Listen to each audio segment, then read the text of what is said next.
교재는 235페이지에 있습니다. 우리는 요엘서를 먼저 봤습니다. 선민 유다 백성들에게 마음을 찢고 전심으로 회개하고 하나님께 돌아오라는 말씀이었습니다. 그리고 나서 이제 요나서를 보면 하나님께서 원하시는 것이 무엇인지 잘 알 수 있습니다. 요엘의 말씀처럼 딱 그렇게 회개하고 순종하고 용서받는 니느웨를 보면서 북이스라엘이 회개하기를 바라시며 하셨던 말씀이 바로 요나서이고, 그 요나서가 지금 우리에게 전달이 되고 있습니다. 요나서의 핵심은 이방인뿐만 아니라 육축까지도 사랑하시는 하나님이십니다. 언약 백성이 가지고 있었던 선민 사상에 대해서 하나님께서 거부하십니다. 하나님 앞에서는 이스라엘이나 이방인이나 다 똑같다는 하나님의 마음을 요나서를 통해서 알 수 있습니다. 책 이름은 요나입니다. 비둘기라는 의미이죠. 기록자는 요나입니다. 아mit대의 아들이라고 소개하고 북이스라엘 스불론 가드 출신입니다. 동시대 선지자로는 아모스와 호세아 선지자가 있습니다. 북이스라엘의 첫 번째 선지자지만 요나는 북이스라엘에서 활동한 것이 아니었고 아수르의 수도 니느웨에 가서 멸망을 선포합니다. 그렇지만 기록된 요나서 말씀은 니느웨에 주신 것이 아니고 북이스라엘에게 주셨고 그리고 우리에게 주어졌습니다. 너희가 선민이라고 다르다고 생각하느냐? 너희들과 이방이 다르지 않다. 이런 말씀이 바로 요나서의 말씀입니다. 요엘을 통해서 말씀하신 대로 전심으로 회개하고 하나님을 찾는 자들이 하나님의 백성이 되고 또 그들의 죄를 용서하시는 하나님이심을 알고 있습니다. 나훔도 요나처럼 아수르의 멸망을 예언했습니다. 근데 나훔은 아수르에 가지도 않았고 아수르 사람들에게 선포하지도 않았습니다. 그냥 남유다에서 선포했고 서신도 남유다에 주셨습니다. 나훔을 통해서 아수르를 회개시키려고 주신 말씀이 아니라 그들의 멸망이 남유다 사람들에게 위로가 되라고 주신 말씀이었습니다. 이렇게 예언서가 누구를 향해서 선포됐는지 어디에서 선포됐는지에 따라서 메시지가 완전히 달라지게 됩니다. 요나서의 배경은 주전 8세기 북이스라엘 여로보암 2세 때입니다. 국제 정세가 북이스라엘과 남유다에 유리한 시기였고 아람과 에돔은 아수르의 공격으로 거의 힘이 빠진 상태였고 아수르는 우라르트와의 전쟁과 내전으로 레반트에서 철수한 상태, 그래서 아수르는 암흑기에 들어가게 상태가 요나서의 배경입니다. 북이스라엘 여로보암 2세가 이런 기회를 이용합니다. 아람의 다메섹을 정복해서 솔로몬 때와 같은 영토로 확장을 했고 주요 무역로를 확보해서 잘 사는 번영의 시기를 누리게 되었습니다. 북이스라엘 백성들은 경제적 부요함을 어떻게 생각했냐면 하나님이 이스라엘이 하나님의 백성, 선민이라서 주신 축복이라고 생각했습니다. 그래서 주변국들에 대해서 반감이나 이방인에 대한 배타적인 선민의식이 팽배했습니다. 선지자인 요나조차도 우리 민족만 선택받았다는 민족주의적 우월의식에 빠져 있습니다. 요엘 선지자는 마음을 찢고 진심으로 회개하고 하나님께 돌아오라고 했지만 그 시대의 북이스라엘의 모습은 아모스서에 나오는 불의함과 불법 그리고 호세아의 가늠한 여인처럼 패역합니다. 하나님께서 찾으시는 공의와는 거리가 먼 시대였습니다. 하나님께서는 요나를 보내서 회개한 니느웨를 구해주셨는데 선민이나 니느웨나 별반 차이가 없다는 것을 말씀하고 있습니다. 북이스라엘도 니느웨처럼 회개하고 돌아와서 또 구원받기를 바라는 하나님의 마음이 요나서에 나타나 있습니다. 네, 회복된 영토가 솔로몬 시대하고 비슷해졌습니다. 기록 연대를 보겠습니다. 요나서의 기록 연대를 바벨론 포로기 후기로 주장하는 의견도 많이 있습니다. 근데 하마알에서는 북이스라엘이 제2 전성기를 누렸던 여로보암 2세 주전 760년경으로 보고 있습니다. 요나는 아수르의 도시 느느웨의 멸망을 예언을 합니다. 그것도 한 절에 나와 있는데 하루만 예언을 하는데 왕과 니느웨의 모든 백성들이 회개하는 역사가 일어나죠. 도대체 주전 760년경에 아수르에 무슨 일이 있었을까요? 네, 아수르에는 큰 전염병이 발생을 했답니다.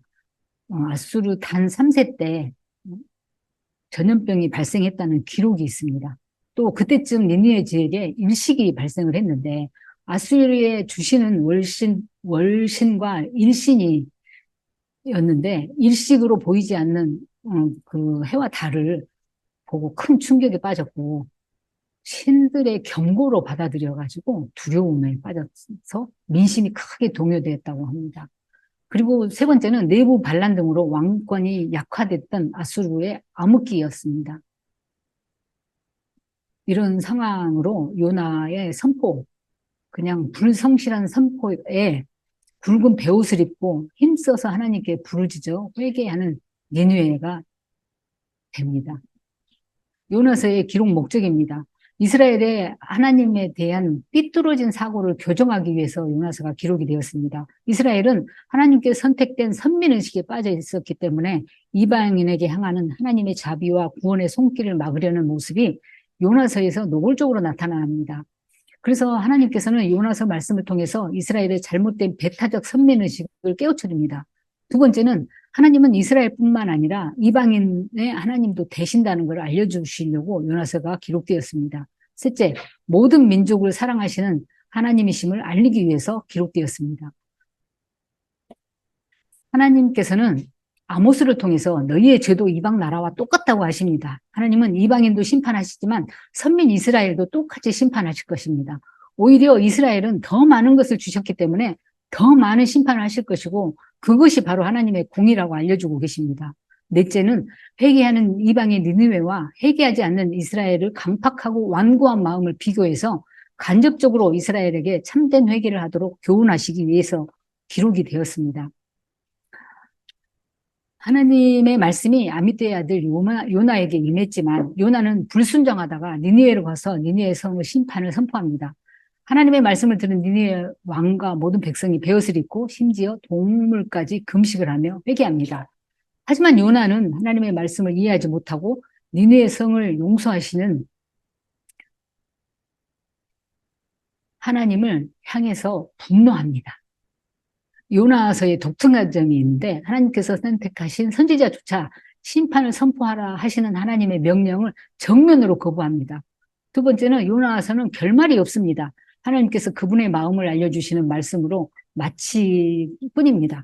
셋째, 요나는 결국 예언의 말씀을 전하는데 딱 한나절, 딱 한 절, 하루만 선포한다고 나옵니다. 나머지는 하나님과 선지자의 대화가 주로 나옵니다. 전체 보기를 보겠습니다. 성경은 1장부터 4장까지 짧습니다. 1장 1절부터 2장 10절까지 하나님의 명령에 대한 거역과 그것에 대한 하나님의 징계가 나타납니다. 그리고 3장과 4장은 니느웨의 회개와 하나님의 자비로 다시 명령이 내려지고 거역하니까 죄송합니다. 일부는 다시 세 부분으로 나눠지는데 첫 번째는 하나님의 명령을 거역하는 요나, 거역하는 거 하나님의 징계가 나오고 징계가 있으니까 요나가 기도하고 하나님이 다시 그를 구원하십니다. 2부는 3장과 4장은 다시 내려진 명령에 어쩔 수 없이 가는 요나의 불편한 복종이 나와 있습니다. 그리고 불성실한 선포에도 불구하고 니느웨는 회개를 하고 또 회개하니까 하나님의 용서로 진행이 됩니다. 근데 희한하게 니느웨가 회개하고 용서받으니까 요나가 분노합니다. 요나가 원하는 것은 니느웨의 멸망인데 하나님께서 용서해 주지 않았어야 하는데 용서해 주신 거죠. 그러니까 요나가 하나님한테 분노합니다. 성을 내고 죽기까지 하나님 앞에 대드는 거예요. 그래서 하나님께서는 니느웨는 좌우를 분별하지 못하는 자가 12만 명이요. 가축도 많이 있는데 내가 어찌 약하지 않겠느냐 하면서 하나님 마음을 전달하는 것으로 요나서가 끝이 납니다. 자세히 보겠습니다. 하나님의 명령과 요나의 반응입니다. 명령에 대한 거역이 나옵니다. 너는 일어나 니느웨로 가서 외치라. 그 악독이 내 앞에 상달되었음이니라.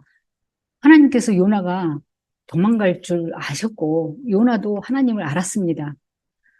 하나님은 은혜로우시며 자비로우시며 노하기를 더디하시며 뜻을 돌이켜 용서하실 줄 알았던 거죠.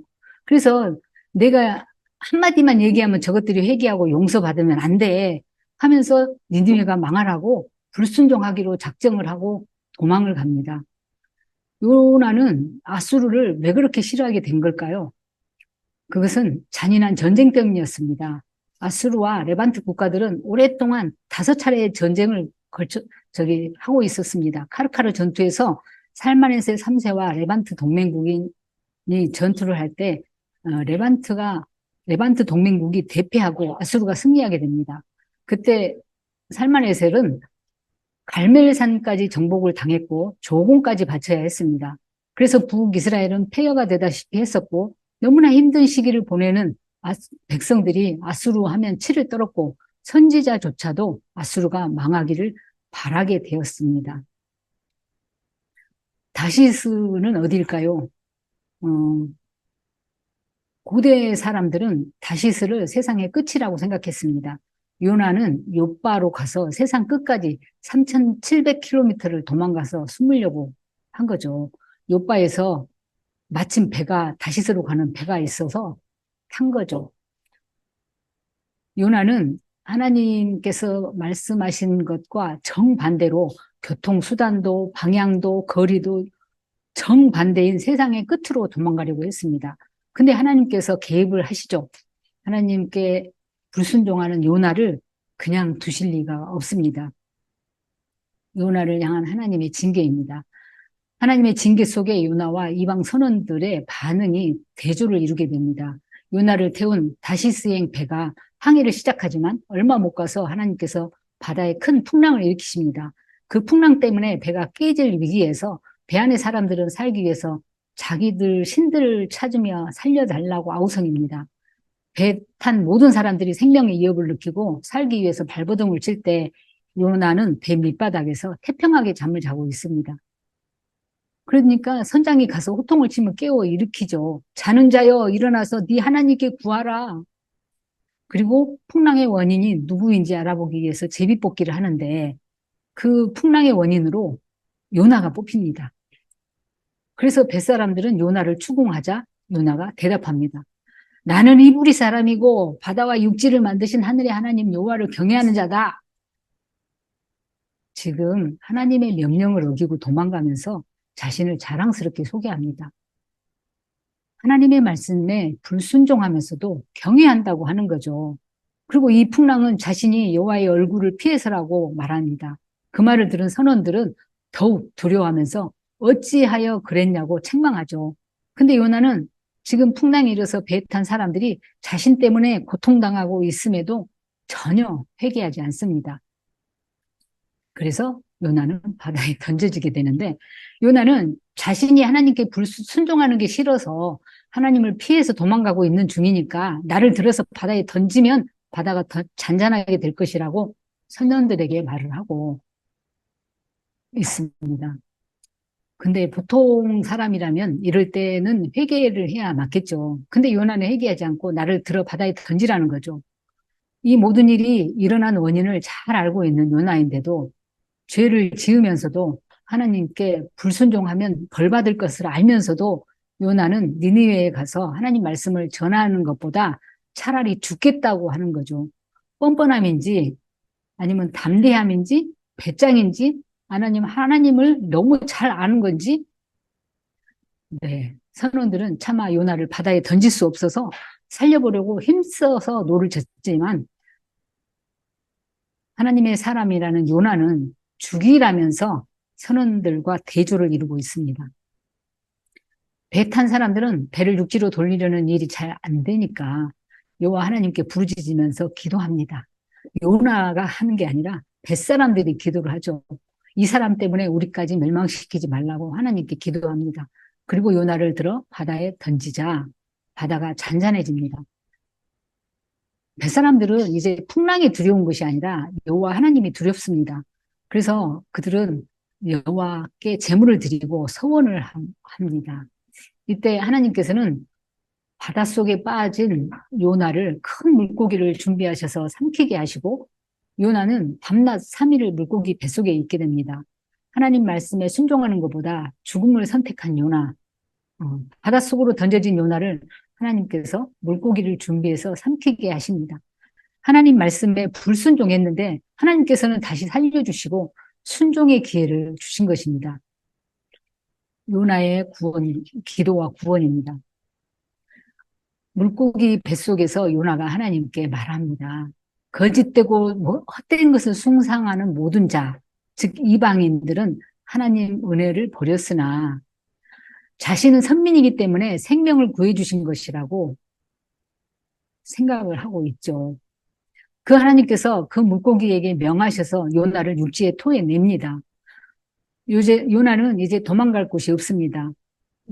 요나를 욥바에 토해냈다면 1200km를 가야 합니다. 물고기 뱃속에서 나의 서원을 갚겠다고 기도했으니 수월까지 쫓아오신 하나님께 두 손 두 발 다 들고 요나는 니느웨로 갑니다. 요나의 감사 기도는 많은 사람들이 감사 기도라고 말을 하지만 요나의 기도에는 자신의 불순종에 대한 회개의 고백이 없습니다. 스스로 죽음을 선택한 것에 대한 회개도 없습니다. 그리고 스스로 죽기를 원했던 사람이 살아있어서 감사 기도를 드린다는 것도 모순입니다. 그래서 요나의 기도는 감사 기도도 아니고 회개도 아닙니다. 요나의 감사 기도는 선민 우월 의식과 특권 사상을 가지고 드린 기도라는 게 학자들의 견해입니다. 왜냐하면 8절에 죄되고 헛된 것을 숭상하는 자들은 이방인들을 말하는데 이들은 하나님의 은혜를 버린 사람들이지만 요나는 그런 이방인이 아니기 때문에 살아남았고 여호와께 구원을 얻게 됐다는 거죠. 풍랑이 일 때 요나가 선원들에게 자신을 소개하는 것만 봐도 그 사상이 담겨 있습니다. 나는 히브리 사람이다. 천지를 만드신 하나님을 섬기는 선택받은 백성이다. 이런 고백 속에서도 선민으로서의 특권의식이 쫙 깔려있는 고백인 것입니다. 따라서 아무리 좋은 제사와 서원을 해도 너는 망할 놈이고 나는 구원받은 고귀한 인물이라는 그런 특권의식을 가진 감사 기도라면 하나님께서 기뻐하지 않으실 것은 자명합니다. 이렇게 요나는 불순종과 반항으로 일관했지만 하나님께서는 불순종하는 요나를 책망하거나 벌을 내리지 않고 그의 생명을 보존해 주십니다. 그것은 요나를 통해서 이스라엘 백성들의 모습을 깨닫게 하고 또 편협된 선민의식을 바꿔주기 위해서입니다. 또 하나님이 얼마나 자비하신 분인가를 알려주시고 니느웨에 가서 하나님의 사명을 감당하라고 물고기 뱃속에서 요나를 구해주신 것입니다. 2부 보겠습니다. 니느웨의 회개와 하나님의 자비. 다시 내려진 명령에 대해서 요나가 불편한 복종을 합니다. 하나님께서 요나에게 일어나서 니느웨로 가서 외치라고 다시 말씀하십니다. 결국 가기는 가는데 아주 불편한 복종의 모습을 보여주고 있습니다. 하나님께서는 요나에게 니느웨에 가서 이전해 주신 하나님의 말씀을 선포하도록 다시 명령을 내리죠. 요나는 주신 명령대로 길을 떠나 니느웨로 갑니다. 그렇지만 심기가 너무 불편하죠. 니느웨는 사흘 동안 걸을 만큼 큰 성읍이었지만 요나는 하루 동안 다니며 외쳤다고 기록합니다. 달리기를 하면서 다녔든지 3일 중에 하루만 천천히 걸으면서 외쳤는지는 모르겠습니다. 또는 히브리어로 외쳤는지 아람어로 외쳤는지도 모르지만 40일이 지나면 니느웨가 무너지리라 하고 하나님의 말씀을 외칩니다. 니느웨는 티그리스강 동편에 위치해 있고 이라크의 수도 바그다드에서 350km 위쪽입니다.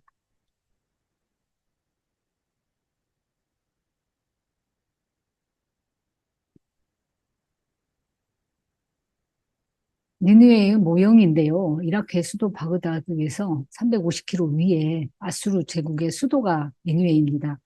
니느웨는 두 개의 성이 연결되어 있는데 길이가 2km고 너비가 5km 정도 됩니다. 사네립 왕이 수도로 삼았던 곳입니다. 니느웨는 하나님 앞에 큰 성읍이라고 합니다. 아주 중요한 도시여서 제대로 방문하려면 3일이 필요했다고 합니다. 인구가 12만 명이고 비록 이방 민족이고 죄악과 악독이 가득한 도시였지만 하나님께서는 니느웨를 크게 보셨습니다. 니느웨의 회개와 용서입니다. 근데 니느웨 성에서 반전이 일어납니다. 요나의 메시지를 달랑 하루 듣고 니느웨 성 모든 사람들이 회개를 합니다.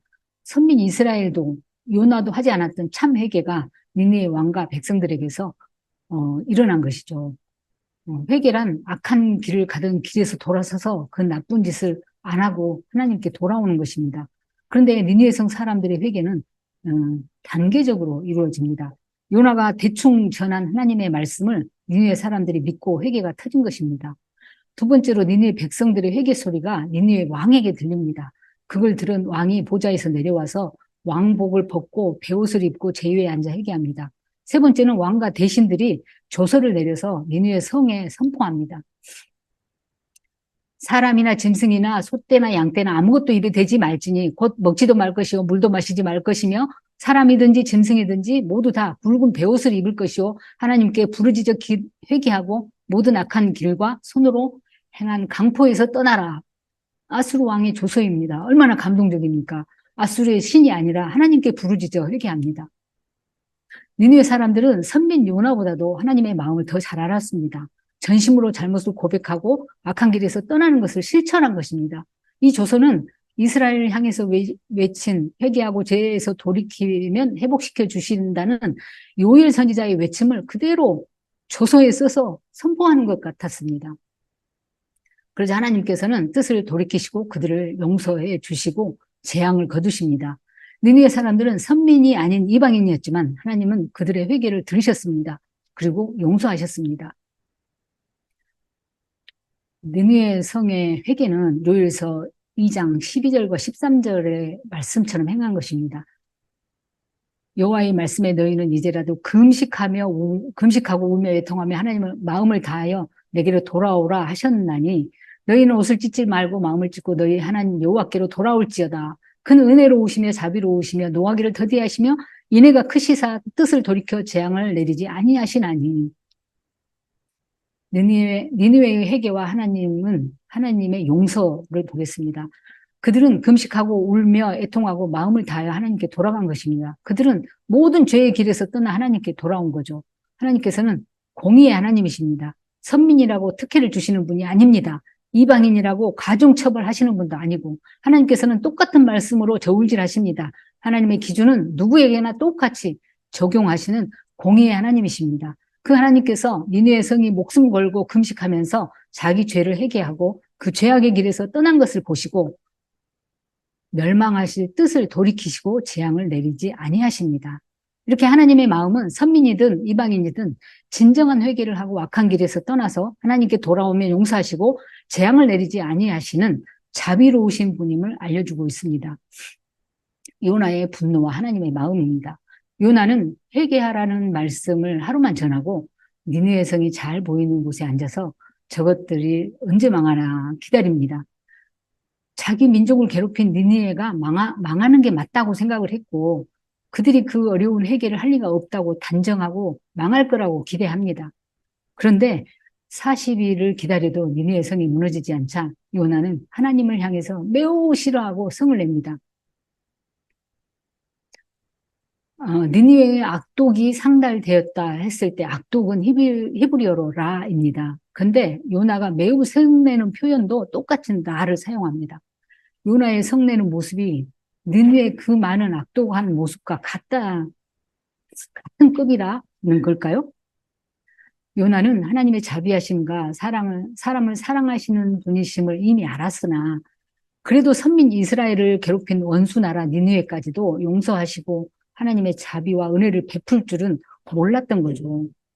요나는 자기 생각대로 되지 않자 화가 나서 하나님께 따져 물으며 기도합니다. 하나님, 원수 나라 니느웨를 안 멸망시키지 않으려면 차라리 나는 사는 것보다 죽는 것이 낫겠으니 나를 죽이라고 생떼를 쓰는 거죠. 하나님의 마음을 아는 선지자였는데 악한 백성이 회개하고 하나님께로 돌아와서 구원받으면 기뻐해야 함에도 불구하고 요나는 하나님께서 행하신 선한 일, 즉 멸망받아야 할 이방 민족을 구원하는 모습을 보고 차라리 자기가 죽겠다고 으름장을 놓는 것입니다. 이 모습이 과연 큰 물고기 뱃속에서 3일 밤낮을 있으면서 회개한 모습입니까? 그러나 자비하신 하나님께서는 요나를 참아 주십니다. 지금 네가 화내는 것이, 성내는 것이 옳으냐? 생각해 보라는 질문입니다. 악한 자라도 회개하고 그 악한 길에서, 악한 행위에서 돌이켜서 구원받는 것이 하나님의 마음이신데, 하나님께서는 요나가 깊이 생각해보고 하나님의 마음을 헤아리기를 기다리셨지만, 요나는 아무 대답이 없습니다. 하나님께서 요나가 앉아있는 곳에 박넝쿨로 그늘을 만들어 주십니다. 요나는 뜨거운 햇빛 아래에서 박넝쿨 그늘을 크게 기뻐하죠. 근데 하나님께서 벌레를 준비하셔서 이튿날 박넝쿨을 갉아먹게 하시고 뜨거운 동풍을 불어서 요나를 뜨겁게 하십니다. 요나는 뜨거운 햇볕을 가렸던 박넝쿨이 사라지자 또다시 사는 것보다 죽는 것이 낫다고 성을 냅니다. 이때 하나님께서 요나에게 또 질문합니다. 네가 이 박넝쿨로 인해서 성내는 것이 옳으냐? 요나는 내가 성내다가 죽어도 옳다고 억지를 부립니다. 하나님이 틀렸고 내가 옳다는 거죠. 하나님께서는 이방 민족의 구원을 싫어하는 요나를 불쌍히 여기시면서 네가 수고하거나 재배하지도 않고 하룻밤에 났다가 하룻밤에 말라버린 박넝쿨을 이렇게 아끼는데 큰 성 니느웨에는 좌우를 분별하지 못하는 사람이 12만 명이나 있고 가축도 많이 있는데 어떻게 하나님께서 아끼지 않겠느냐고 반문하면서 요나서가 끝이 납니다. 이 말을 듣고 요나는 더 이상 하나님 앞에 아무 말도 하지 못합니다. 아마 너무나 부끄러워서 아무 말도 못하고 끝이 난 것 같습니다. 이 요나서는 이스라엘 사람들에게 부끄러운 고백을 하면서 전달하고 있는 책입니다. 하나님을 경외한다고 말하면서 하나님 말씀에 불순종하고 하나님의 뜻이 이루어지는 것을 원치 않았고 그렇게 불순종하고 성내고 죽기까지 거역을 했고 죽으려고 바다에 빠졌었고 물고기 뱃속에 들어가기까지 했었고 하나님 앞에 대들고 따지고 억지 부리고 그렇게 화를 냈었던 요나. 근데 하나님은 그런 요나에게 어떻게 하셨나요? 그런 요나에게 하나님은 어떤 분이셨을까요? 하나님께서는 하나님 앞에 그렇게 불순종하고 성내는 사람을 선지자로 세워서 말씀을 전하게 하시고 니느웨가 회개하는 모습을 통해서 보여주십니다. 하나님께서 원하시는 것은 가축까지도 사랑하시고 이방인까지 사랑하는 사랑의 하나님인 것을 보여주고 있습니다. 에레미야 18장과 에스겔에도 이 하나님의 마음이 동일하게 나타나고 있습니다. 하나님의 마음은 세상 모든 사람을 심판하고 멸망시키는 데 있지 않습니다. 세상 모든 사람이 악에서 떠나 돌이키면 하나님께서는 재앙을 돌이키십니다. 하나님께서는 내가 어찌 악인이 죽는 것을 조금이라도 기뻐하겠느냐고 말씀하십니다. 하나님의 자비와 사랑의 대상인 선민 이스라엘만이 아니라 이방인들뿐만 아니라 악인들까지 그 대상이 됩니다. 마무리하겠습니다. 요나서의 핵심은 이방인뿐만 아니라 육측까지 사랑하시는 하나님이십니다. 또한 구원의 대상은 이스라엘 민족뿐만 아니라 모든 민족에게로 향하고 계십니다. 그런데 하나님의 뜻이 이 땅에서 이루어지지 않는 것이 누구 때문일까요? 하나님의 책임입니까? 하나님께서 다른 우상들처럼 졸고 계시기 때문입니까? 깨워야 합니까? 아닙니다. 하나님의 백성이라는 사람들이 하나님의 선지자라는 사람이 하나님을 거역하고 있기 때문입니다. 하나님을 섬기는 목회자라는 사람들이 죽기까지 성내고 있기 때문입니다. 하늘과 땅을 지으신 하나님을 경외한다는 사람들이 하나님을 미워하고 있기 때문입니다. 하나님의 말씀에 불순종하고 있기 때문이죠. 말씀대로 살아가지 않고 있기 때문입니다. 하나님이 어떤 분인지 잘 알면서 거역하고 죽기까지 거역하고 있는 우리 때문에 이 땅 가운데 하나님의 뜻이 이루어지지 않고 있는 것입니다. 하나님께서 원하시는 것은 내가 너희를 통해서 세상을 하나님 나라 만들겠다고 하셨는데 너희가 하나님을 믿는다면서 하나님 앞에 대들고 있고 하나님 말씀을 전하면서도 불신자가 구원받는 것을 싫어하고 하나님의 뜻이 이루어지지 못하고 지체하고 있다는 것을 요나는 우리에게 보여주십니다. 그런 요나서를 우리에게 주신 이유입니다.